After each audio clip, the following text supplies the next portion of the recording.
Bismillahirrahmanirrahim. Assalamualaikum warahmatullahi wabarakatuh. Kami dari mahasiswa Universitas Islam Negeri Imam Bonjol Padang. Video ini dibuat untuk menyelesaikan tugas kelompok di mata kuliah IPA lanjutan SDMI dengan dosen pengampu Ibu Dwi Nur Umi Rahmawati MPD.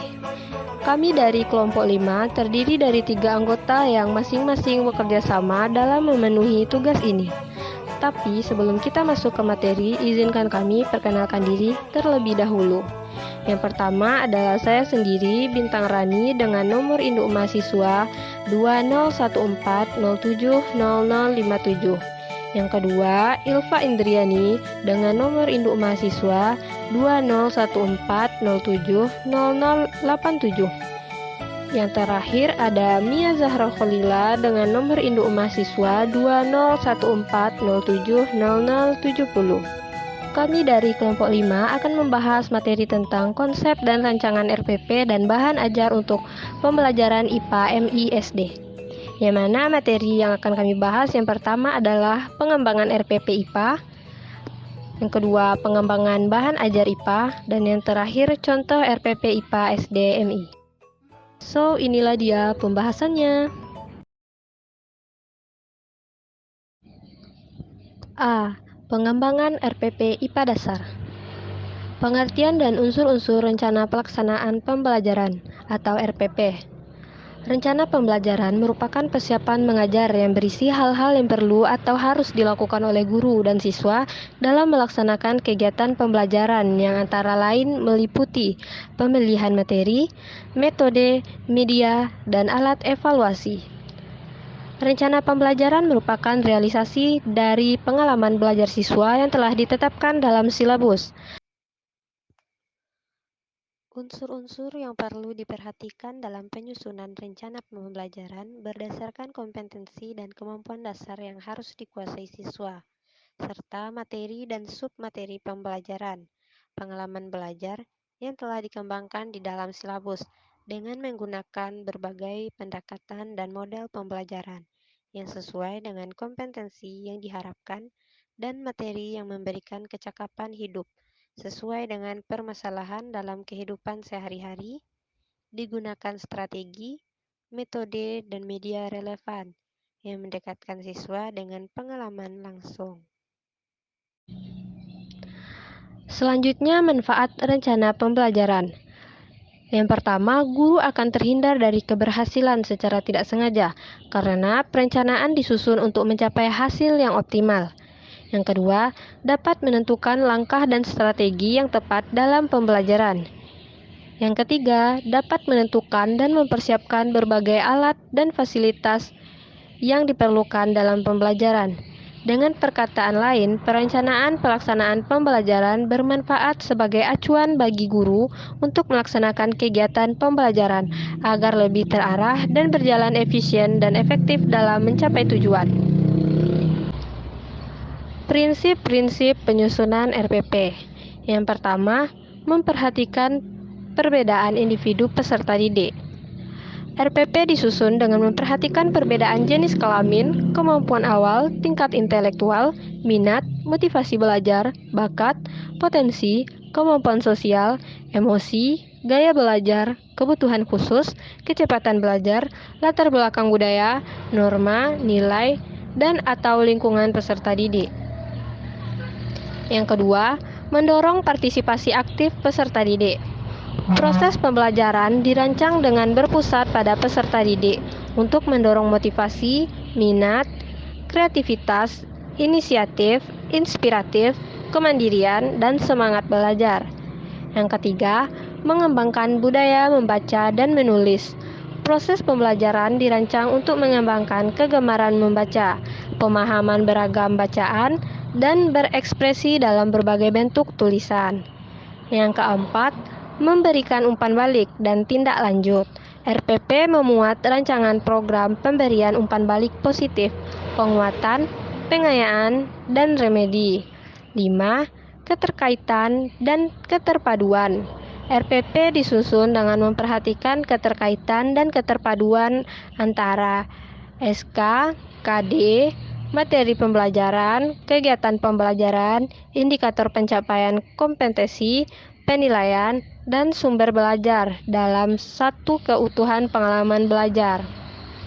RPP disusun mengakomodasikan pembelajaran tematik, keterpaduan lintas mata pelajaran, lintas aspek belajar, dan keragaman budaya.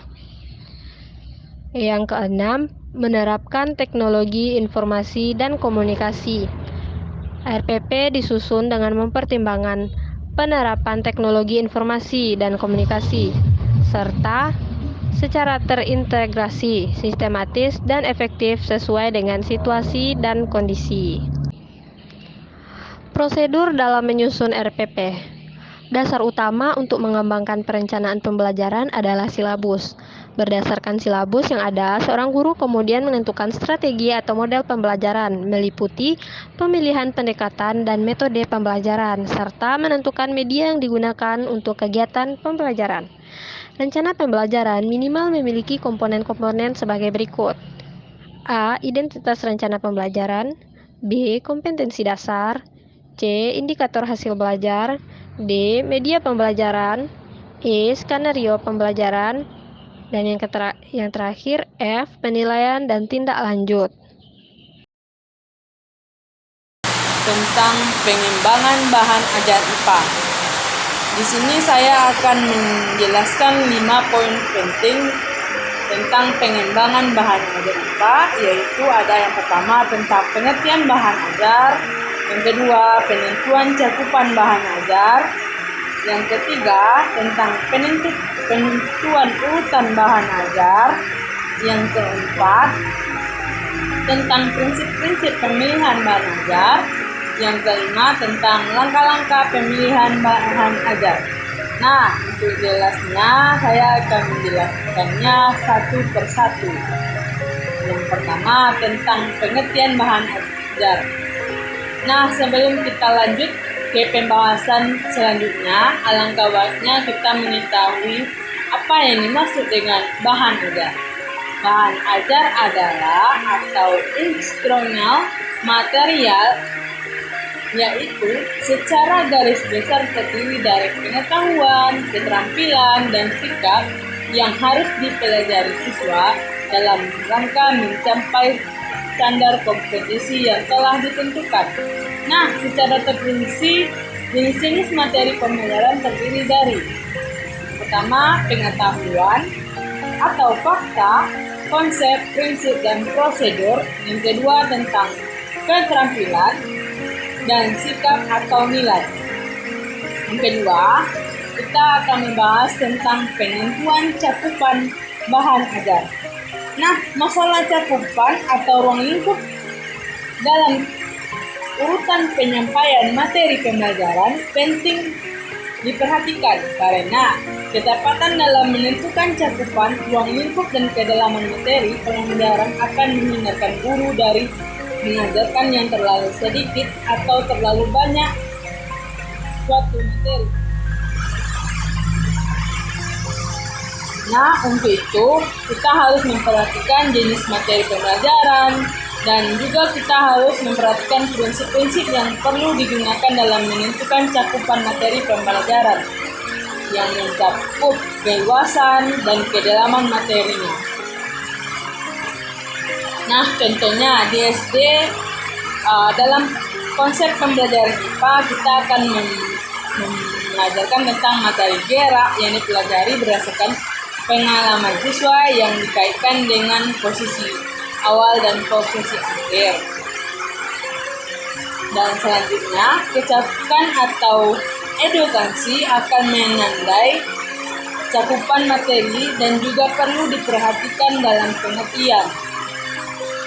Misalnya, jika tujuan pembelajaran IPA dimaksudkan untuk membelajarkan siswa tentang macam-macam bentuk ulang daun, maka uraian materinya mencakup yang pertama, tulang berbentuk mirip, misalnya pada daun rambutan, lomba, dan nangka. Yang kedua, tulang daun bentuk melengkung, misalnya pada daun sirih, lada, gedung. Yang ketiga, yaitu tulang bentuk daun pita atau sejar, misalnya pada daun jagung, padi, alang-alang, tebu, dan bentuk menjari. Misalnya pada daun pepaya, singkong, ketela, dan selanjutnya. Dan cakupan atau ruang lingkup materi perlu ditentukan untuk mengetahui apa yang harus dipelajari oleh murid terlalu banyak atau terlalu sedikit. Nah, yang ketiga kita akan membahas tentang penentuan urutan bahan ajar. Urutan penyajian atau sequencing bahan ajar sangat penting untuk menentukan atau mempelajari dan mengajarkannya kepada seorang calon guru. Tanpa urutan yang tepat, maka di antara beberapa materi pembelajaran mempunyai hubungan yang bersifat persyaratan, proaktif, dan atau menyulitkan siswa dalam mempelajarinya. Misalnya pada materi proses pencernaan makanan pada siswa akan mengalami kesulitan dalam mempelajari proses pencernaan makanan, yaitu pada manusia. Jika materi tentang organ-organ penyusun organ pencernaan belum dipelajari dahulu mengenai urutan dan fungsi masing-masing organ, materi pembelajaran yang sudah ditentukan, ruang lingkupnya serta kendalanya dapat diurutkan melalui dua pendekatan. Yang pertama yaitu pendekatan prosedural dan pendekatan hierarkis. Dan untuk mempelajari materi berikutnya atau uraian berikutnya, contohnya uraian materi pembelajaran secara hierarkis atau uraian deskripsi, hubungan antara sifat dengan bahan penyusunnya, agar siswa dapat mendeskripsikan hubungan sifat bahan dengan bahan penyusunnya. Siswa terlebih dahulu harus melakukan percobaan. Misalnya, siswa akan melakukan percobaan untuk menemukan konsep sifat benang plastik, dan lain-lain. Yang keempat, saya akan menjelaskan tentang prinsip-prinsip bahan ajar. Prinsip-prinsip bahan ajar terdiri dari 3 prinsip. Yang pertama, prinsip relevansi, yang artinya keterkaitan, yaitu materi pembelajaran hendaknya relevan atau ada kaitan dan hubungannya dengan pencapaian standar kompetensi dan kompetensi dasar. Contohnya, jika kompetensi yang diberikan atau dikuasai siswa berupa menghafal fakta, maka materi pembelajaran yang diajarkan harus berupa fakta atau hafalan. Yang kedua, prinsip konsistensi, artinya keajengan. Jika kompetensi dasar yang harus dikuasai siswa ada 4 macam, maka bahan ajar yang harus diajarkan juga memiliki 4 macam. Contohnya kita contohkan yaitu kompetensi dasar yang harus dikuasai siswa adalah mendeskripsikan hubungan struktur panca indera dan fungsinya yang memiliki struktur mata, yang yaitu selaput bening, iris mata, pupil, lensa, mata, otot, dan pemegang lensa, badan bening, retina, bintik, dan saraf mata. Yang ketiga, prinsip kecakupan, yang artinya prinsip ini yaitu yang diajarkannya hendak cukup memadai dalam membantu siswa menguasai kompetensi dasar yang diajarkan. Materi tidak boleh terlalu sedikit dan tidak boleh terlalu banyak. Jika terlalu sedikit akan kurang membantu mencapai standar kompetensi dan kompetensi dasar dan sebaliknya. Yang kelima, saya akan menjelaskan tentang langkah-langkah pemilihan bahan ajar. Langkah-langkah pemilihan bahan ajar ada 3 langkah. Yang pertama, mengidentifikasi aspek-aspek yang terdapat dalam standar kompetensi dan kompetensi dasar.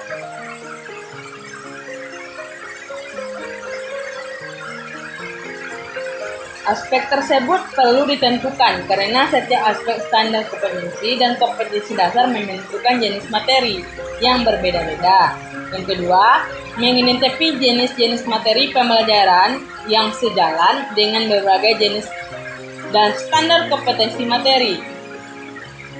Maksudnya, materi jenis fakta adalah materi berupa nama objek, nama tempat, nama orang, lambang, peristiwa, sejarah, dan nama bagian. atau komponen suatu benda. Sedangkan materi konsep berupa pengertian, definisi, hakikat, inti, dan isi akan berupa dalil, rumus, postulat, agidium, paradigma, atau teorema. Yang ketiga, memilih jenis materi yang sesuai dengan standar kompetensi dan kompetensi dasar. Nah, selanjutnya langkahnya adalah memilih jenis materi yang sesuai dengan aspek-aspek yang terdapat dan standar kompetensi tersebut.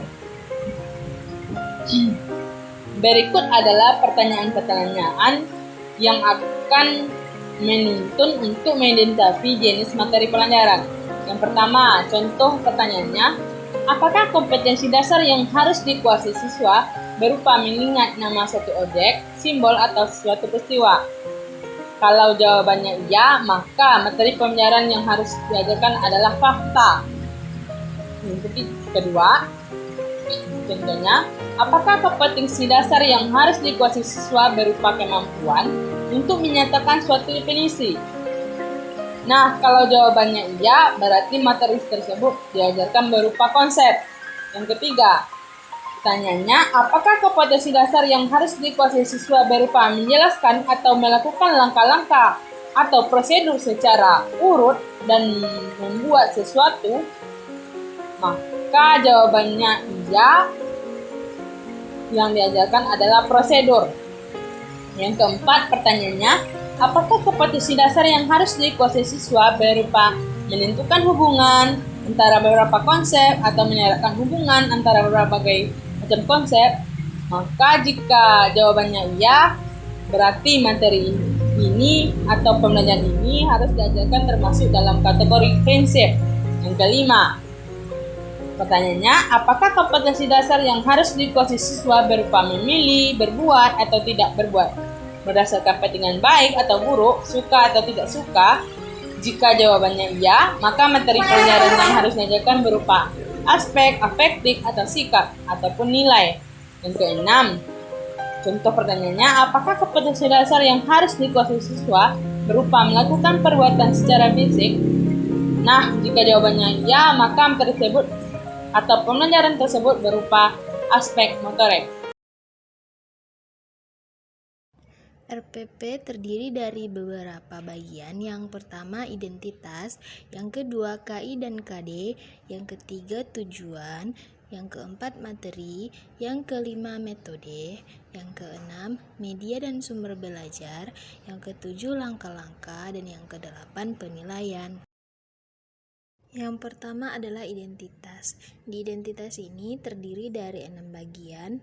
Yang pertama satuan pendidikan, yang kedua kelas atau semester, yang ketiga tema, yang keempat subtema, yang kelima pembelajaran, dan yang keenam alokasi waktu. Selanjutnya yaitu KI dan KD. KI adalah kompetensi inti, yang mana dalam contoh ini ada 4 kompetensi inti yang kita gunakan. Kemudian KD atau kompetensi dasar yang kita gunakan adalah mata pelajaran IPA. Kemudian yang ketiga adalah tujuan pembelajaran. Nah, dalam RPP ini ada 2 tujuan pembelajaran yang kita gunakan. Yang pertama, dengan mengamati gambar, siswa mampu membuat daftar pertanyaan untuk persiapan wawancara dengan tepat. Dan yang kedua, dengan diskusi pemecahan masalah, siswa mampu mengidentifikasi masalah-masalah keseimbangan lingkungan dengan tepat. Kemudian materi pembelajaran. Nah, dalam materi pembelajaran ini ada melakukan identifikasi masalah keseimbangan lingkungan alam. Kemudian yang kelima adalah sumber dan media pembelajaran. Nah, dalam sumber dan media pembelajaran ini ada 2 contoh buku yang digunakan. Yang pertama adalah buku pegangan guru dengan tema peduli terhadap makhluk hidup. Dan yang kedua adalah buku siswa yang dengan tema peduli terhadap makhluk hidup. Oke, selanjutnya adalah pendekatan dan metode pembelajaran.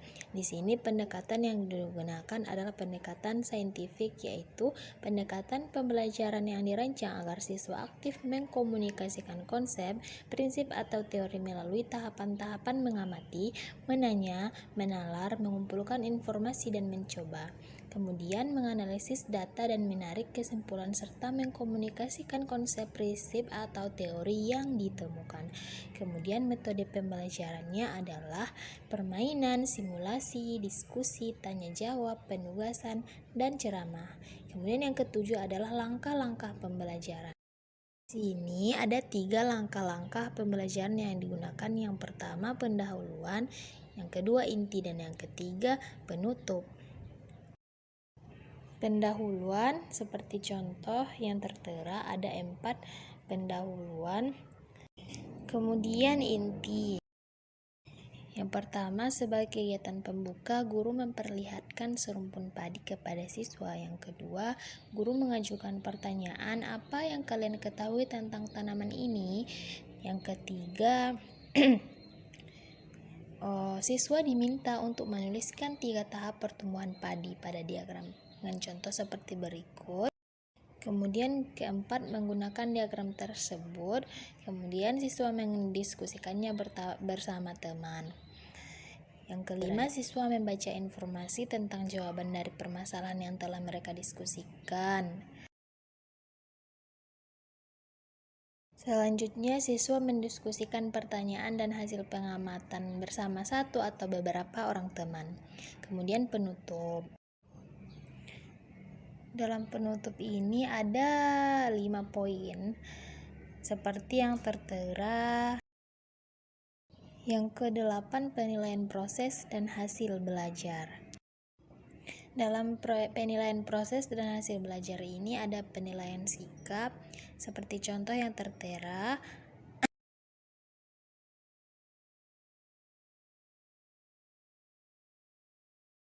Rumusnya adalah penilaian sama dengan total nilai siswa per total nilai maksimal dikali 10. Contohnya 6/12 dikali 10, hasilnya adalah 5. Selanjutnya penilaian proses dan hasil belajar yang kedua adalah penilaian sikap teliti, kreatif, dan rasa ingin tahu siswa. Cara penilaiannya seperti contoh yang tertera dengan tabel berikut. Nah, itu tadi video dari kami kelompok 5. Thanks for watching. Wassalamualaikum warahmatullahi wabarakatuh.